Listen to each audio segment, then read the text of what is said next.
Bill Clinton has proven time and again that he can outplay, outmaneuver.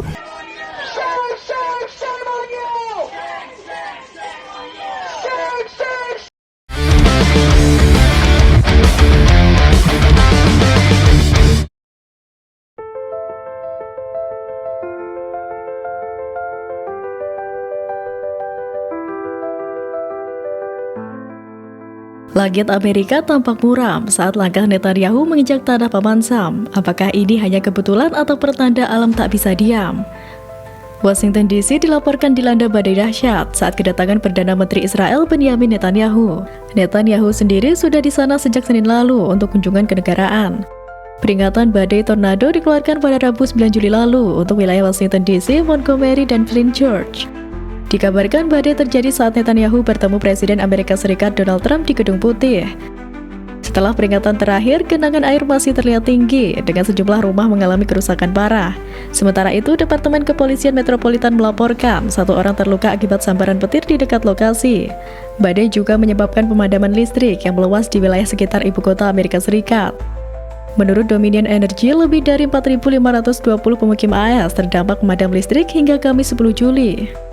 Dan tak berhenti di situ, bencana alam terus datang menimpa Amerika Serikat, yaitu banjir bandang yang terjadi di Texas. Dilansir dari AFP, pada Kamis lalu, jumlah korban tewas yang terkonfirmasi akibat banjir yang melanda Texas di country bagian tengah, termasuk tepian sungai yang dipenuhi perkemahan anak-anak, meningkat menjadi 121 orang. Lebih dari 170 orang yang masih hilang. Ratusan pekerja di Care Country dan komunitas lain di Texas Tengah terus menyisir tumpukan puing berlumpur. Diperkirakan jumlah korban tewas masih dapat bertambah. Mengingat banyaknya jumlah korban jiwa, warga sekitar bertanya-tanya terkait kapan peringatan darurat pertama dari pemerintah muncul. Dari fenomena alam ini, tak sedikit publik dunia mengaitkan dengan apa yang sudah dilakukan Netanyahu. Kejahatan perangnya kepada rakyat Palestina sudah sepantasnya untuk Netanyahu dihukum mati.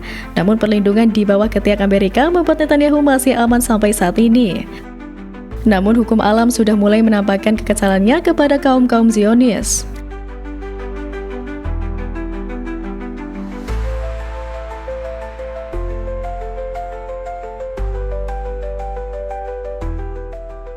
Bukan sambutan hangat, tapi ribuan warga Amerika Serikat malah tolak kedatangan Netanyahu.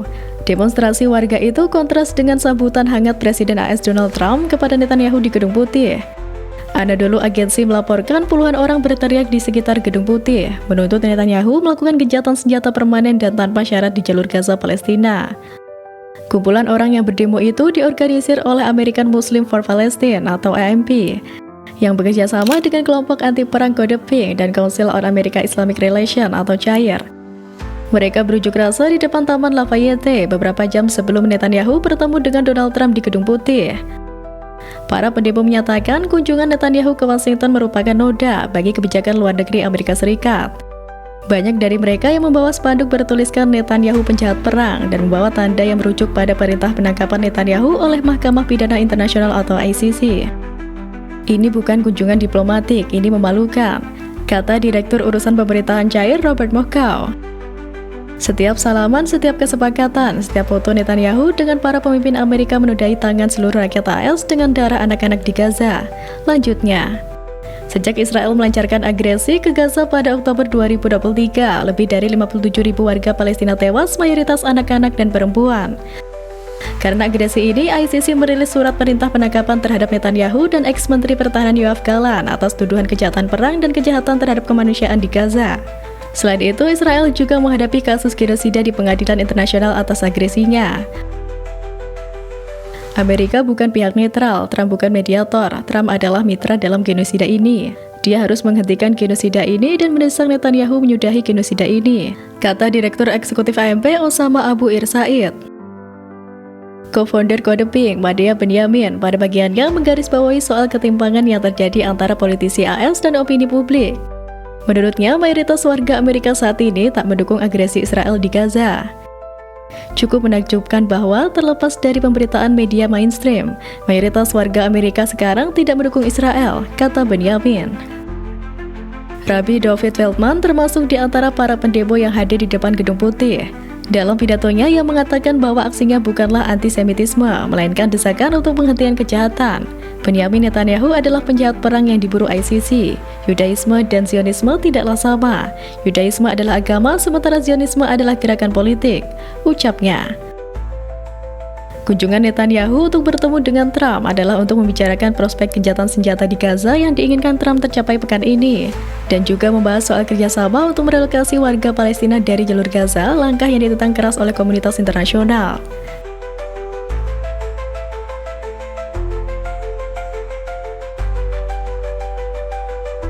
Di sisi lain, perang yang tak kunjung selesai, namun luka batin tak sembuh. Ini kisah tentara Israel yang memilih mengakhiri hidup. Seorang tentara Israel bunuh diri setelah kembali dari pertempuran di wilayah jalur Gaza. Tentara Israel ini dilaporkan menembak mati dirinya sendiri di dalam pangkalan militer Sidi Taiman yang ada di wilayah selatan negara tersebut. Laporan harian Israel Haaretz pada Jumat kemarin menyebut tentara Israel yang tidak disebut identitasnya itu merupakan anggota Brigade Golani. Haaretz menyebut sang tentara itu nekat mengakhiri nyawanya sendiri setelah diinterogasi oleh polisi militer Israel. Tentara Israel itu meninggalkan wilayah jalur Gaza untuk beristirahat di pangkalan militer tersebut. Namun ternyata para penyelidik polisi militer Israel telah menunggunya. Penyelidikan terhadap sang tentara Israel itu sebenarnya telah diluncurkan sekitar sebulan lalu, dan para komandannya memutuskan untuk menyita senjatanya. Namun tentara Israel ini menembak dirinya sendiri dengan pistol milik seorang rekan tentara yang sedang tidur. Disebutkan juga bahwa salah satu teman dekat dari tentara Israel itu tewas dalam ledakan bom di jalur Gaza bulan lalu. Laporan media lokal Israel menyebut semakin banyak tentara negara itu yang bunuh diri sejak dimulainya Perang Gaza pada Oktober 2023. Pada Minggu 6 Juli, seorang tentara cadangan Israel bunuh diri di area hutan dekat kota Safed di wilayah utara negara tersebut akibat masalah psikologis akibat Perang Gaza.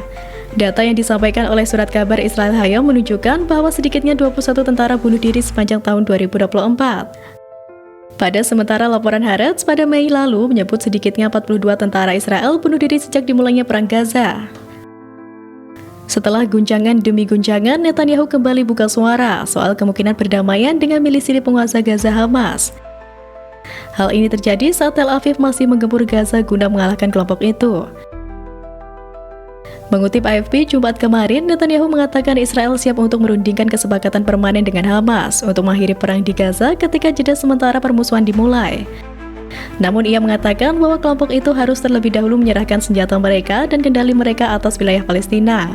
Netanyahu yang berada di bawah tekanan domestik untuk mengakhiri perang karena jumlah korban militer yang terus meningkat, mengatakan melucuti senjata dan menetralkan Hamas adalah kondisi fundamental bagi Israel.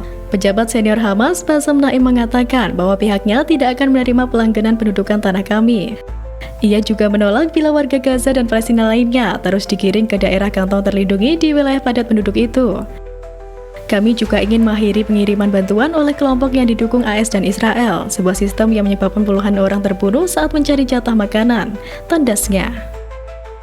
Sejauh ini negosiasi tidak langsung telah berlangsung antara kedua belah pihak di Qatar, dan para militan telah setuju untuk membebaskan 10 dari 20 sandera yang masih hidup dalam penawanan sejak serangan 7 Oktober 2023 yang memicu perang. Poin-poin yang menjadi perdebatan termasuk tuntutan Hamas untuk kelancaran aliran bantuan ke Gaza dan penarikan militer Israel dari wilayah tersebut. Hamas juga menginginkan jaminan nyata untuk perdamaian yang abadi. Menteri Luar Negeri Israel Gideon Sa'ar mengatakan kemajuan telah dicapai. Namun ia mengakui dalam sebuah wawancara dengan surat kabar Austria DPRC bahwa menyelesaikan semua masalah kompleks kemungkinan akan memakan waktu beberapa hari lagi.